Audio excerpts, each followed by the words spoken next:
all products of the family we grow up in, right? More or less. My father was a immigrant from Greece post World War II. He was a traumatized individual, which I didn't realize till much, much later in life. He was in front of firing squads on more than one occasion because the island he grew up on, Crete, was occupied by the Nazis. So he left that island after the war and came to the United States. And he was an immigrant who essentially jumped ship. He was in the Merchant Marines in New York, went to Miami, where his aunt and uncle were, who happened to be friends with my grandmother. And my mother was newly divorced in the 50s with a child, which was verboten at that time. So their marriage was arranged. After about 2 weeks, they got married. And then I was born shortly thereafter. But my father was not faithful to my mother. And I don't know this from him, but I know it from her. And she was vocal about it over the years. They finally divorced when I was about 27 years old.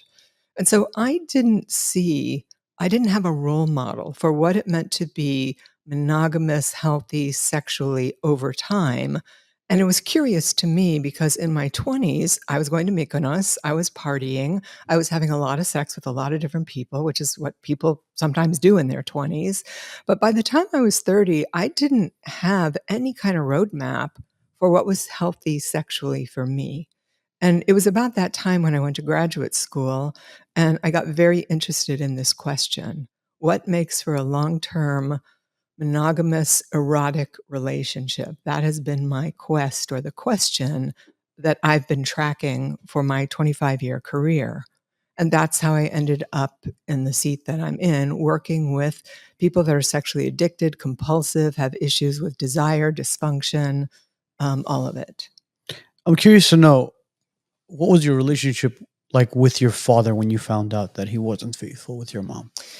Well, let's see. She was pretty vocal about it when I was quite young, but I don't think I really understood the depth and breadth of it.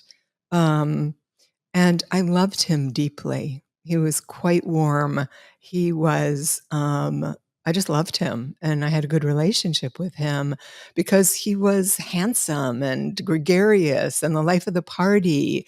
And people like to be around him. So who doesn't want to be around that? I mean, addicts, gamblers, sex addicts are some of the most charming men you ever want to meet. But that didn't mean that he and my mother had a good relationship. And she came from, her parents were Greek immigrants. Her parents lived in northern Turkey. It was Turkish occupied Greece. So they were really treated poorly there. And they immigrated here as well. And so she was not growing up in a family that was warm and fuzzy either. So she didn't know how to connect really. So I didn't, and then by then I was a teenager and I was off and running and I wasn't paying attention to the dynamics in their marriage, but it was affecting me because I didn't know really how to be intimate or close in with the significant male. And he was my significant male love relationship. Now, you mentioned that, I mean, that's was part of the reason why you became a sex specialist, addict specialist, right? Mm. Now, do you think your father had a sex addiction? Is that why he had multiple partners, or is that in any way, is sex addiction, does it directly correlate with I'm going to have a multiple partners, or sex addiction can be just you just enjoy, for example, watching adult videos or um, masturbation and all that. I mean, does it Well, always lead to having multiple partners or not? That's a trick. First of all, sex addiction was put on the map in 1983. And today we have diagnostic criteria for sex addiction. There are about 10 of them. And then the World Health Organization has about 3 to 6 diagnostic criteria that they use. And so I would have to know a lot more detail about his behaviors to be able to make that diagnosis or answer that question. So I try to be careful about that. My father's since passed away. I don't want to besmirch him in that way because I don't know how many affairs he had, how many people. But typically when we think about sex addiction, or I think about it in the same way I think about the use of substance abuse.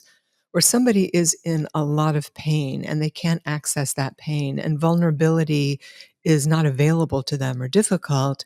And so they're using either a substance or a behavior in pathological or problematic ways to make the pain go away. So it's not just about good time partying or just being a jerk.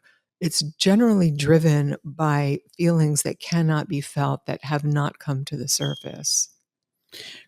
Sex addicts back in the day are much, much different than sex addicts nowadays. Because back then, I mean, let's talk about the 50s and 60s. Yeah. Playboy was probably one of the most erotic magazines that came out. And at the time, it was very taboo. Mhm. I mean, people would be very embarrassed or cautious when walking into, whether if it was a liquor store or wherever it is that you would purchase the magazine, to make sure nobody was watching you pick up a Playboy. And And it came in a brown paper wrapping well, also. exactly, if you remember, and they sent it to you, exactly. Nowadays, it's at your fingertips. Exactly. So, do you think nowadays people have become more numb to sex than they were back in the 60s and 70s? I don't know if numb is exactly the right word. Well, I think you're onto something, though. I think it was so taboo at that time, and people didn't talk about it or talk about sexual pleasure. And with the advent of internet pornography, everybody has access to sex and sexuality now. So there's a lot less shame about what brings people pleasure, what they like, what they don't like. They can experiment with things. So that does not make the population sex addicted by any means. It just makes us more, we're more open to it, I think, rather than just numb. We're more open-minded to possibilities about sex and sexuality, and there's less shame around it. I think the shame exists when people are having a double life, when they've compartmentalized it, when they are doing things or engaging in behaviors that feel destructive or make them feel terrible afterwards, or they've lost their job because of it, or they're lying to their partners because of it. Well, the reason why I was Mhm. saying that is because back in the 60s and 70s, you would have an affair, and or you would have multiple relationships, or a double life, as you would say. But in today's standard, I want to compare it to what you just mentioned as far as drug addicts. When you take a certain drug, whether it's whatever it is, and it's a gateway drug to another high, to another high, and you just keep going, oh, up to find that high that you're looking for. I feel like with the sex addicts, it's probably the same thing. The more you watch, or the things that you search on the dark web, or just the regular web, you see certain acts that are taking place, and you want to be part of those acts, or you do, I don't know, I mean, you go seek it somewhere else. That's why I'm saying, it's like, I feel like there's this dark hole that people fall into, that Well, that's the shame. That if there's a something that somebody sees online and they're really aroused by it, and they can't talk to their partner about it and say, "Hey, I really want to try this. What do you think?" And their partner says, "Wow, that's kind of unusual," or "That scares me," or "I feel like it's weird, but I'm willing to sort of grow myself up or take myself on sexually and try this to see what it would be like between the two of us." That would be a healthier configuration. But generally, people feel so much shame about their sex and sexuality that they go take it elsewhere. It goes outside of the relationship, or it goes underground.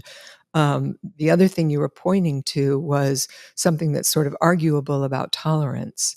That if I'm looking at Victoria's Secret and that's really hot and I get off looking at it, and over time it gets sort of boring. So then I find BDSM and it's like, wow, what's this? And this is really arousing and exciting.